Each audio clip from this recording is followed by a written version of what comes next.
Welcome, fellow educators. My name is Mackenzie Brito, and I will be discussing Jean Piaget, and specifically his contributions that have led to important implications for classroom instruction. Start with some background information.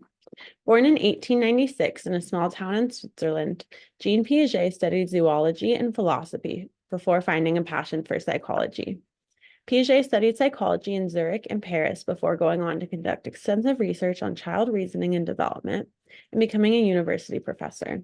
He later established and directed the International Center of Genetic Epistemology until his death in 1955. Piaget is most well known for his contributions in child development and is coined the father of genetic epistemology. Jean Piaget's extensive research and many theories, particularly his theory of cognitive development, have important implications for classroom instruction. First, having an understanding of students' cognitive levels and functioning as a whole will allow us teachers to better serve our students and provide accessible yet appropriately challenging learning opportunities. Next, active, engaging, and hands-on learning opportunities are critical for the active construction of knowledge, and creating cognitive conflict enables further development. Finally, Piaget's work points to the importance of providing students with a rich social environment. The first implication for instruction is knowing your students' cognitive abilities and general level of functioning. Piaget stressed the importance of teachers knowing their students and understanding their cognitive abilities and functioning. Specifically, within the framework of his theory, Piaget emphasized recognizing which stage of cognitive development students were currently in. With this knowledge, teachers can effectively cater instruction to meet the cognitive needs of each student, given that a classroom of children will progress and develop at different rates and shouldn't be expected to operate on the same cognitive level. Here you can see each stage within Piaget's theory of cognitive development and the appropriate age ranges that students may fall within each stage. Understanding where students are at also allows for teachers to introduce reasonable cognitive conflict, which will be discussed later.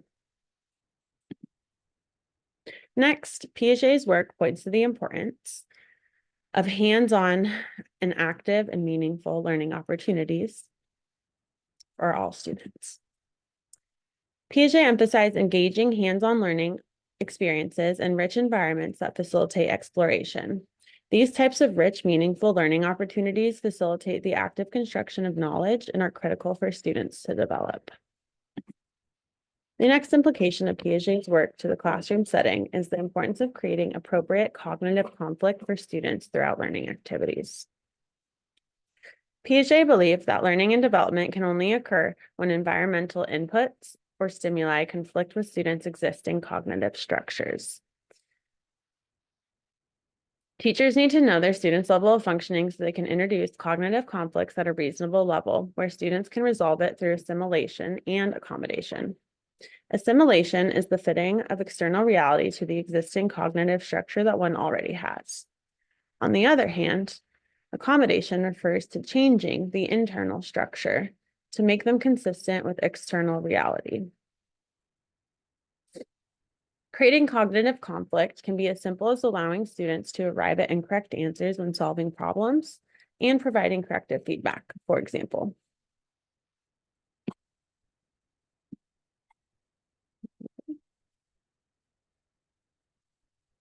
Finally, Piaget's research and theories point to the importance of providing students with a rich social environment. Despite Piaget's alignment as a cognitive constructivist rather than a social constructivist, he firmly believed in the impactful nature of the social environment on development. Teachers should aim to incorporate an abundance of opportunities for social interactions and foster a rich social environment for students. A rich social environment supports child development, facilitates deeper learning, and encourages perspective taking, which in turn helps children become less egocentric. Some best practices for facilitating a rich social environment include holding class-wide community meetings that facilitate participation and communication, an emphasis on social emotional learning, think, pair, share opportunities, and group table seatings rather than desks, just to name a few. Any student-centered learning opportunity will provide this rich social environment for students. Piaget's theory of cognitive development has had a lasting impact on various fields and has particularly meaningful implications for us educators to consider within the classroom. Thank you so much. Thank you for watching.